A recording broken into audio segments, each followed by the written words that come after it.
السلام علیکم ویورز، آج میں آپ کے لیے ایک اسپیشل ڈوز میڈیسن سے ریلیٹڈ لایا ہوں۔ اس پہ ٹاپک پر آج ہم بات کریں گے۔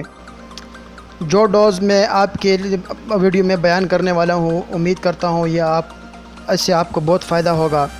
یہ ڈوز بڑے بڑے ڈاکٹر جو اسپیشلسٹ ہوتے ہیں یہ ان مریضوں کے لیے ریکمنڈ کرتے ہیں جن مریضوں کو الرجی کی وجہ سے گلے میں ریشہ گر رہا ہوتا ہے، جسے اردو اور ہندی میں کیڑا کہتے ہیں، جس کی وجہ سے مریض کے گلے کی اندرونی سطح بہت باریک ہو جاتی ہے اور اندرونی سطح جو گلے کی ہوتی ہے وہ کچی پڑ جاتی ہے، جس کی وجہ سے مریض کو بہت تکلیف محسوس ہوتی ہے، یعنی گلے کے اندر جلن ہوتی ہے، گلے میں درد ہوتا ہے، جس سے مریض کو بہت تکلیف ہوتی ہے۔ اس کے علاوہ اس کی وجہ سے جب دماغی ریشہ ناک پر نہیں آ رہا ہو، یعنی ناک کے بیرونی سوراخوں پر بند ہو جاتا ہے، تو یہ ریشہ ناک کے اندرونی سوراخوں میں گرنے لگتا ہے، جس کی وجہ سے ناک کے اندرونی سوراخیں جو ہوتی ہے وہ اس میں سویلنگ ہو جاتی ہے۔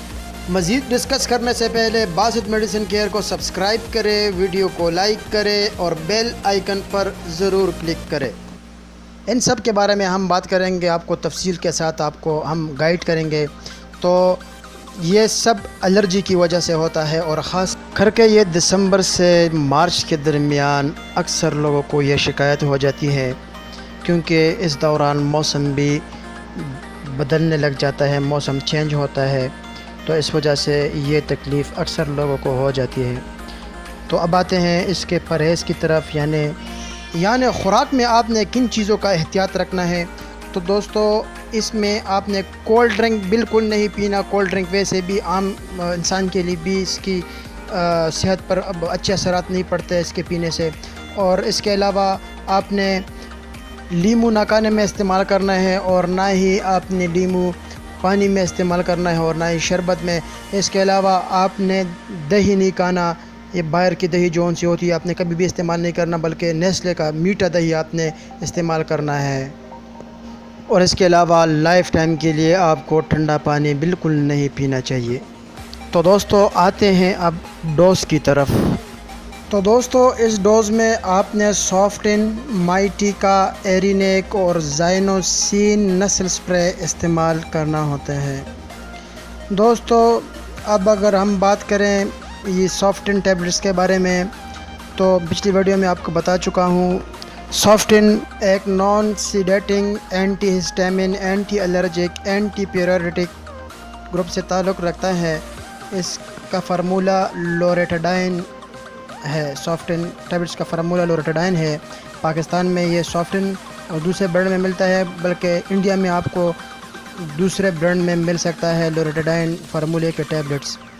اور دوسرا اگر ہم بات کریں اس کے علاوہ ایرینیک کی، جو اس ڈوز میں موجود ہے، تو اس کا فارمولہ آئیپیوبروفین پیسوڈیوپیراڈائن ہائیڈروکلورائڈ ہے، جس میں 200 mg آئیپیوبروفین پی ایچ یورو اور پیسوپیراڈائن USP ہائیڈروکلورائڈ 30 mg پایا جاتا ہے۔ یہ نزلہ، زکام اور بخار، فلو، سر درد سے آرام کے لیے استعمال کیا جاتا ہے، لیکن اس ڈوز میں یہ بھی ریکمنڈ کرتا ہے ڈاکٹر۔ اب اگر بات کریں مونٹیلیکوسٹ سوڈیم کی، تو اس کے بارے میں نے ویڈیو میں بھی آپ کو تفصیل سے بتایا ہے۔ یہ ایک اونلی 1 سولڈ میں پایا جاتا ہے، مونٹیلیکوسٹ سوڈیم 10 mg، اور یہ زائنوسین نسل سپرے ہے جو ناک کے سوراخوں میں قطروں کی صورت میں استعمال کیا جاتا ہے۔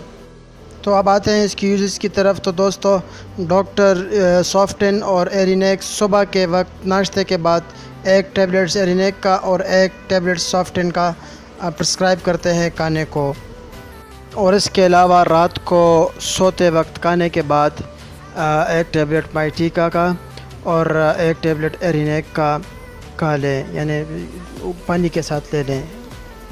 اس کے علاوہ ہائیوسین سپرے جو نسل سپرے ہے، اس کو 3 قطرے ناک کے ایک سوراخ میں اور 3 قطرے ناک کے دوسرے سوراخ میں صبح، اور 3 قطرے رات کو سوتے وقت ڈالیں۔